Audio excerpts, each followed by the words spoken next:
Bahrain ഹലാൽ എക്സ്പോയ്ക്ക് തുടക്കമായിരിക്കെയാണ് 2 ദിവസങ്ങളിലായി നടക്കുന്ന എക്സ്പോയുടെ ഉദ്ഘാടനം വ്യവസായ മന്ത്രി നിർവഹിച്ചു. ഫോറത്തിന്റെ ഭാഗമായി പുതിയ സംരംഭകരുമായി കരാറുകൾ ഒപ്പുവയ്ക്കും.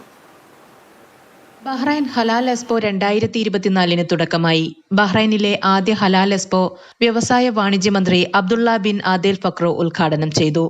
വാണിജ്യ വ്യവസായ മന്ത്രാലയത്തിന്റെ പിന്തുണയോടെ ഇസ്ലാമിക് സൊസൈറ്റിയാണ് എക്സ്പോ സംഘടിപ്പിക്കുന്നത്.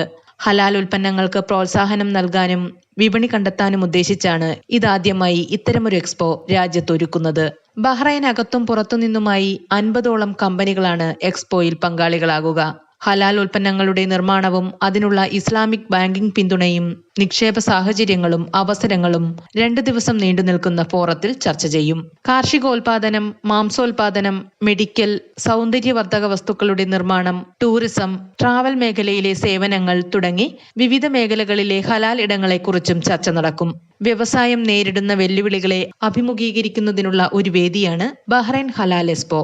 ഹലാൽ ഉൽപ്പന്നങ്ങളുടെ ഉൽപാദനവും മാർക്കറ്റിംഗും ഇസ്ലാമിക ലോൺ സഹായമടക്കമുള്ള പരസ്പര സഹകരണത്തിന്റെ മേഖലകളും എക്സ്പോയിൽ ചർച്ച ചെയ്യുന്നു. Mathrubhumi news, Bahrain.